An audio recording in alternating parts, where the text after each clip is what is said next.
друзья, Дадик Халчин, добрый день. С вами снова Лейла. И я решила вас с собой взять на Назрань. Я еду в Назрань купить своему внуку телефон. Ну, покупать буду я его, но деньги прислал мой сын, его дядя. У моего внука сломался телефон, и он уже месяц ходил бедный без телефона, ничего не говорил. Ну, вы сами знаете, что подросткам они нужны, хотя в принципе не были бы, конечно, нужны, но что делать, жизнь такая, телефон нужен. И мы как-то с моим сыном, когда разговаривали по телефону, ну, который у меня в Москве, я ему говорю, вот, ну, так и так, а у меня ведь был такой сломанный телефон, который у меня, если помните, я говорила, что у него чернеет экран. И у меня он лежит. Мне мой другой сын дал свой телефон. Короче, не суть всего этого, лишнюю информацию даю.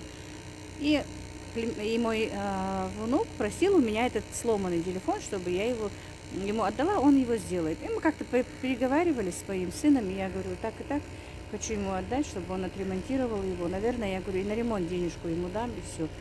А он мне говорит, нет, не делайте, не ремонтируйте его, потому что если один раз уже сломался, то это уже не телефон. Лучше купи ему, ну, не очень дорогой такой, средний телефончик, там, 10-15 тысяч примерно, может быть. Не знаю, по какой стоимости мы купим. И вот сейчас едем со старшим сыном покупать ему телефон. Хотим немножко обрадовать внука. Если честно, вы меня всегда спрашиваете, почему вот я говорю о внучке, а внуке нет. Ну, просто потому, что внук взрослый, ему купить игрушку-куклу уже нет. А покупать какие-то вот такие крупные вещи пока у меня не получается. Ну, не буду говорить почему. Ну, все, поехали. Меня уже ждут. Встретимся, может быть, еще в Назране. И вот, друзья, я в Назране. Хочу вам сделать небольшой обзорчик. Это у нас здесь была раньше автостанция старая. Ну, как ее называют, старая автостанция. Просто автостанцию перенесли, вернее, в другое место.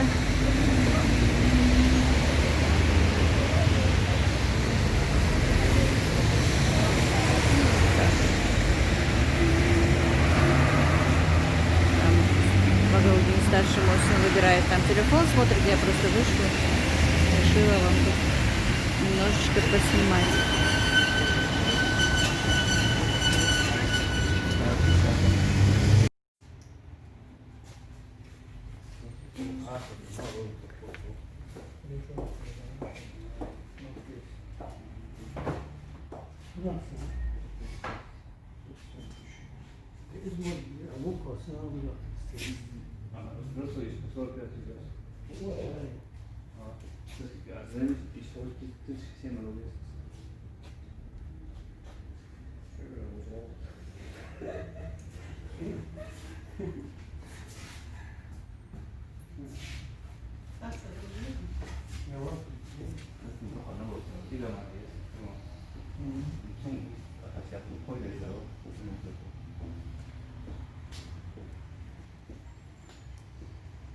Hoje.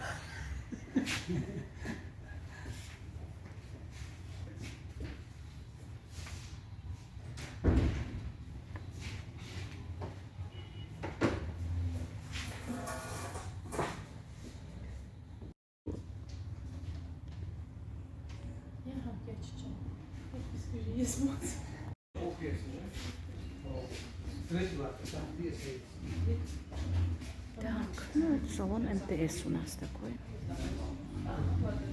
Часики.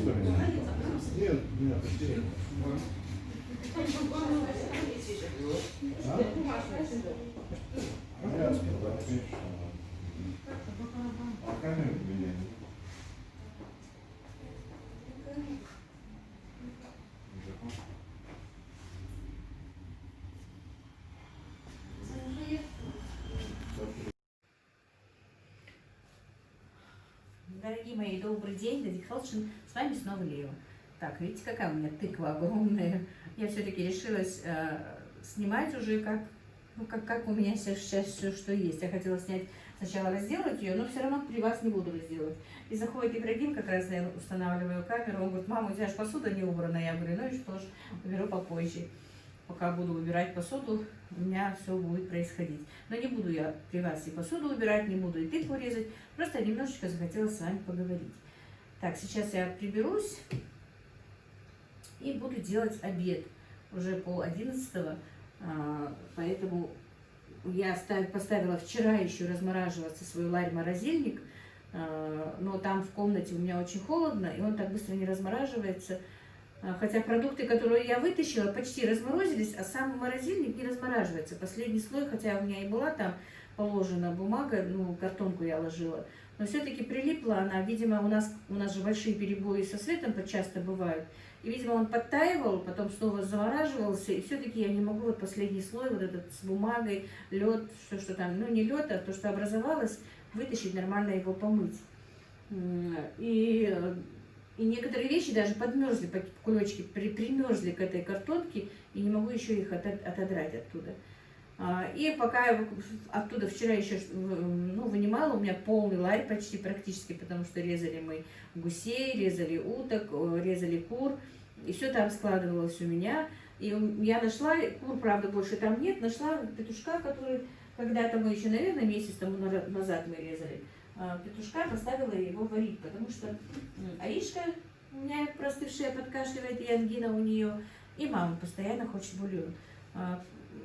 Петушок жирненький такой, хотела сначала в маленькой кастрюле поставила поменьше, потом думаю, хорошо, будет бульон хороший, наваристый, мне кажется, потому что жирненький. Поставила кастрюльку побольше. Хотела сделать супчики для девочки, для мамы, а потом все-таки стало мне жалко переводить домашнего петушка на супчик просто так. И самой захотелось, я давно уже не делала, но давно, неделю, по-моему, мы не ели галушки. Ни с мясом, ни с курочкой, поэтому хочу сегодня сделать галушки, у меня замороженных нет. Хочу сделать нашу подливу и галушки, а супчик уже завтра, наверное, на бульончике сварю. И оставшийся бульончик маме заморожу в бутылочках маленьких. Я замораживаю, друзья, в пол-литровых бутылочках маме бульон, потому что, что бы там я ни приготовила, ну, сухомятка какая-то, например, второе блюдо, и она все равно спрашивает, а бульон есть? И поэтому я всегда стараюсь держать для нее в морозилке бульон. Потому что, когда я говорю нет, мне самой бывает не по себе. Думаю, она хочет, а у меня нет бульона. Вот так вот. А из тыквы я буду делать тоже. Мне очень захотелось. Смотрела в ютубе некоторые ролики, которые выскакивают у меня в ленту наших девочек-чеченок. У них там, ну, у нас у всех, у войнахов, они выскакивают хенгалыш с тыквой. Потому что мы в действительности это очень любим и часто делаем. Но сейчас я давно-давно не делала, наверное, недели 2 точно не делала хенгалыш с тыквой. А мой старший сын большой любитель их, я очень их люблю, и мама тоже их очень любит. Просто мы себе, даже не себе, а мальчикам я намазываю топленое масло, а для мамы и себя просто сливочное масло, чтобы не было так жирно. Вот так вот. Вчера мы ездили покупать телефон моему внуку, ну, перед этим об этом говорится там у меня еще в ролике. И когда ехали домой, уже было под вечер, на дороге стоят, торгуют овощами у нас по всей дороге, пока мы едем домой. У меня там была когда-то точка, кто у меня со мной давно, наверное, знает, что я тоже торговала овощами, выращивала овощи и торговала овощами. На дороге у меня был такой навес мы сделали, прям капитальный, из железа был сделан. И мы там, ну, лет 5-6 точно торговали. И вот мне очень давно хотелось тыкву, но я не успевала поехать на рынок. Ну, утром дешевый у нас рынок, который овощной. Там, конечно, бы я ее купила подешевле. Просто на дороге, когда вчера остановилась, попросила таксиста остановиться, чтобы купить тыкву. Там еще были поменьше у некоторых, но что-то, я не знаю, положила глаз на эту тыкву. И эта женщина все-таки не дала мне отойти от себя. Я у нее первую спросила, сколько она стоит. Я не уверена, что она хорошая. Обычно говорят вот так вот, если сделать, то должно тонкая кожа, вроде бы тонкая, короче, не знаю. Она меня убедила, что тыква ее хорошая, что все тыквы, которые были с ней, были очень такие, знаете, не водянистые. Вот самое главное в тыкве, мне кажется, чтобы она была не водянистая. А сладкая, не сладкая, туда можно сахар добавить. Хотя никогда, вот когда еще мы были, я была маленькой, мы же все время выращивали сами, все это такое не покупали. Да и я, в принципе, вот последний год-два только покупаю что-то такое, потому что для своей семьи я выращивала всегда сама на своем огороде или в полях где-то. Отец никогда не разрешал маме добавлять сахар в тыкву, когда она варится. И если только он узнал, что туда добавлен сахар, он эту тыкву не ел. Пускай будет не сладкая, но не нужен сахар в тыкве. Вот какая она есть, такую и ставьте. И иногда, конечно, мама там делала кое-что, подсыпала сахар, не говорила ему, что подсыпала сахар. Вот так вот, друзья. Будем сегодня варить тыкву. Будем делать хенгелыш, но это уже на ужин. На обед у меня будет петушок с галушками. Позавтракали мы сегодня, я вам скажу, как-то, знаете, не собрались всей семьей, как обычно. Я встала, конечно, рано, но с Аишкой, пока мы там бегали, пока игрались, пока занимались с ней, время прошло. Я зашла на кухню, уже и старший сын поел, и младший сын поел. Единственное, оставались я, Аишка и мама. Дивера сегодня нет дома. Я отварила кашу овсяную, и мы поели кашку. Мама, и я, и Аишка. Правда, Аишка очень плохо сейчас ест, очень плохо. Капризничает, видимо, все-таки горлышко болит.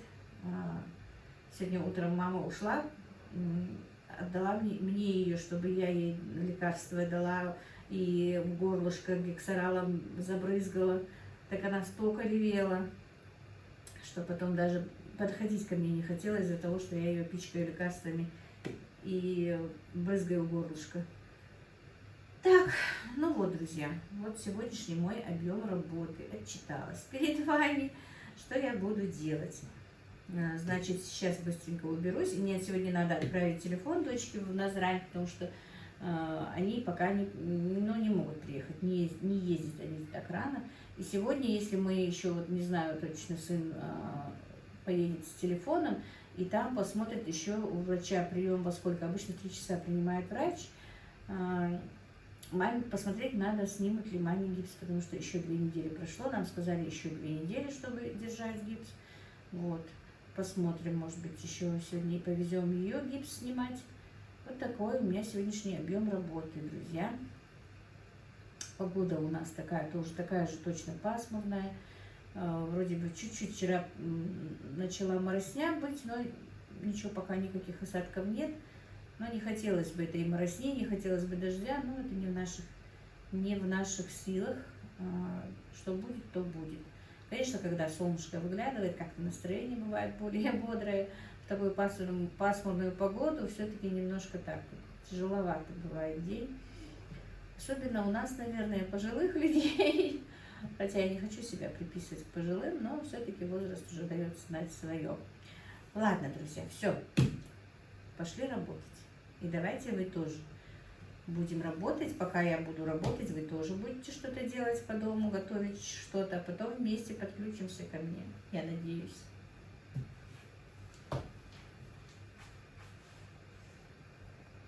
Друзья, хочу показать вам все-таки подарок наш племяннику, можно сказать, внуку, потому что мне пришлось немножко доложить денежек. Мой сын сказал, что вот так, в пределах 15 тысяч. Но получилось, что мы купили ему телефон за 18 тысяч. Почти за 18, но еще и, так, это Samsung A21, да? Еще и бронь сюда наклеили, и купили, как она называется, это? Вот это штука. Чехол. Ну, короче, такой вот телефон, подарок внуку. Показываю специально, потому что мои подписчики постоянно мне говорят, почему я не рассказываю, не говорю и ничего не покупаю своему старшему внуку.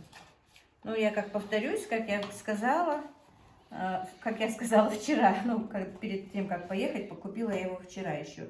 Но уже было поздно, когда мы вернулись, ничего я снимать больше не стала. Мой внук же не маленький, чтобы купить ему, например, вот такую игрушечку недорогую. А дорогие подарки мы, конечно, пока не хотели покупать. Но пришлось купить все-таки, потому что мальчик ходил, они привыкли же все дети сейчас с этими телефонами. Он ходил расстроенный, потому что у него телефон сломался, и у него не было. Вот это вот дело тоже рук Каспера, видите? Эта скатерть у меня каждый день валяется на полу, вся скомканная и, видите, разобранная. Все, ну этого Каспера точно надо на мусорку, да? Как мама Аишке говорит, когда она не хочет кушать, я тебя отвезу на мусорку. Так, и Аишка тут хоть хочет показать. Вот, мы ей вчера купили куклу для этой, как она называется, кареты. Вот, мы никак не могли найти куклу, у которой разгибаются ножки, видите? Чтобы ее усадить туда. Она, как я начала показывать телефон, сразу прибежала и принесла свою куклу. Вот вчера мы не успели снять, у нее такая радость была, когда эту куколку увидела. Но, к сожалению, бабушка была на кухне, и мы ее не сняли. Вот ее лошадка. Посадить бэби, Аишка? Ачхой бэби? Давай, ачхой бэби. И мне вчера писали в комментариях, хорошо, что вы разговариваете с девочкой на ингушском. Вообще-то, друзья, мы вообще с ней не разговариваем на русском, просто из-за того, что у меня подписчики вы. Не все, конечно, ингушский, чеченский, понимаете. Поэтому я с ней говорю и на ингушском, и перевожу для вас на русском. Поэтому общаюсь с девочкой на русском только из-за этого. Ишка, давай посадим ее как надо. Ты ее прям посадила не на сиденье. Вот она должна сидеть. Вот какая у нас принцесса, платье сползает. Все, я все. А ну давай теперь будем. Вот, батарейки закончились, по-моему, да?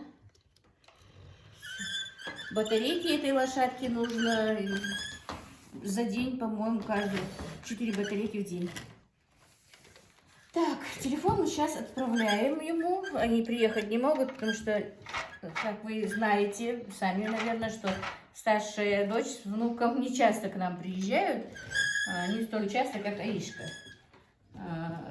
Раньше Аишка тоже с мамой редко приезжали, друзья, но сейчас мама работает здесь у нас, в нашем селе почти. Ну и родители мужа и ее живут в этом селе, поэтому они по пути заезжают, и из-за того, что Аишку... Как мне этот Каспер надоел!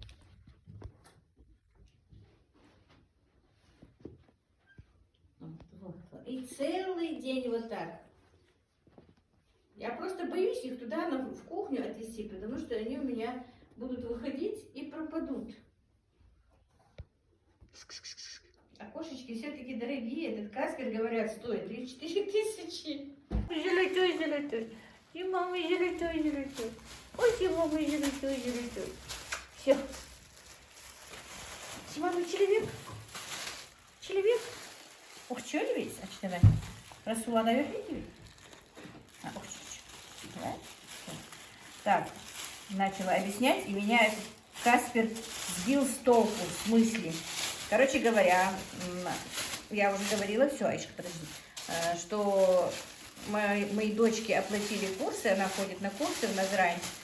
И вот мы сказали, что купили телефон, приехать они не могут, и сейчас старший сын отвезет телефон туда, где она сейчас пока на курсах. Да? Расюла, ловись? А?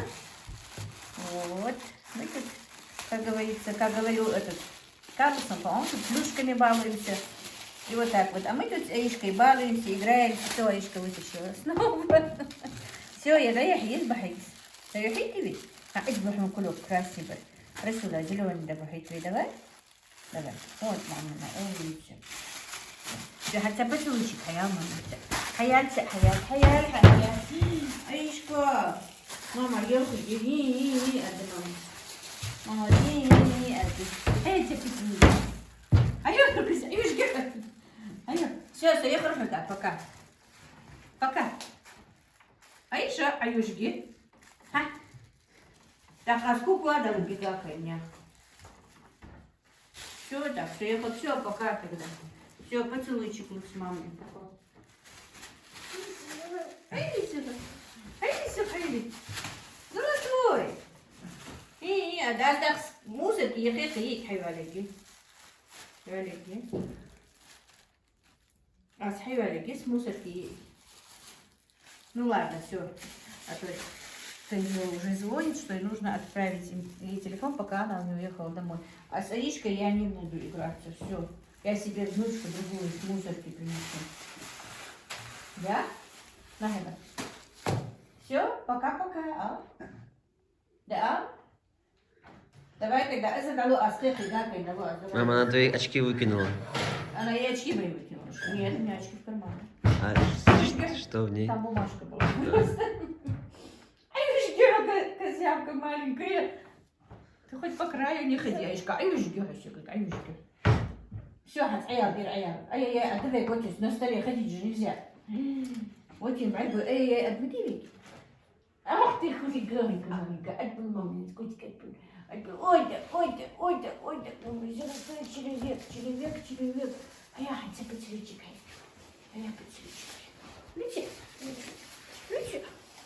Мы дашь, мама, косенька? Ну ладно, все, пошли мы. Все, пошли. Долго мама на кухне? Мама на кухне ж прописана. Долго на кухне? Так, и мои дорогие, я почти управилась, но у меня получилось небольшое, как бы сказать, небольшая задержка. И маму сегодня тоже в больницу повезти у нас не получится. Представляете, у мамы 230 на 125, по-моему, давление подскочило. Мы сейчас дали ей таблеточку, уже упала, конечно, но резко падать тоже оно не должно. У нее до 190 пока дошло. И тревожить ее сегодня в больницу брать мы побоимся. Сейчас я еще немножечко подожду, часочек, наверное, посмотрю, если она у нее еще не снизится. Дала ей лимонного сока, положила мокрую тряпку на голову, потихоньку спадает. И таблетки нет. Хотя утром она даже все таблетки приняла, но все равно давление подскочило. Так, ну все-таки я завершу свой влог, друзья. Курочка, вернее, петушок сварился. Тыкву я разделала, испекла. Вот, посмотреть, чтобы какая получится. Отварила, а это оставила, если думала, будет хорошая, то буду ее тоже печь. Но тыква не хорошая. Она получилась водянистая, как я говорила. Правда, когда я сначала ее разломала, мне казалось, она будет хорошая, но нет. Ну, на хенглыш можно. А просто мне хотелось очень давно хочу вот такую хорошую тыкву, чтобы она была такая сухая, не влажная. Так, значит, обычный наш, как его, картофельную подливу я сделала. И галушки сейчас закинула. А галушки сделала такие, друзья, как, ну, как хинкали. Обычно мы и такие делаем, чтобы побыстрее, не заворачивая, не закручивая, чтобы время не тратить. Ой, потому что уже все голодные вроде бы.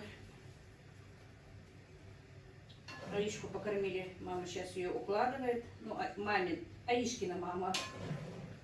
Мы сейчас пообедаем немножко. Так, мама пока есть не стала. Чуть-чуть бульончика попила немножечко. И я, в принципе, и боюсь ее кормить пока совсем давление не спадет. Ну вот так, друзья. Начала я вроде бы на оптимистичной ноте, но заканчивая немножко огорченная. Так, главное, я почистила семена, положила, чтобы, если тыква хорошая, хотела не выкидывать и положить их, засушить. Но я сразу поняла, как увидела, что много семян. Обычно говорят, когда много семян в тыкве, то она бывает нехорошая. Короче, ну, не такая уж хорошая тыква получилась. А заплатила я за нее. На рынке обычно 30 рублей потолок они стоят, а она 45 рублей за килограмм я взяла. Ну, что поделаешь. Ладно. Посмотрим вечером. Даже, видите, она очень водянистая. Видите, даже вот это еще ладно в воде, а это даже не в воде, и то вот. Ну ничего, такая уж, видимо, так должна была я потратить денежку. Ну все, друзья, на этом все. Я закончу. Спасибо вам большое за то, что вы со мной, что вы смотрите, что вы комментируете, что вы ставите лайки. Новым моим подписчикам тоже большое спасибо и добро пожаловать на мой канал. Кто зашел просто так, подписывайтесь, пишите комментарии. Комментарии для меня очень важны. Ну вот как-то так, друзья. До новых встреч.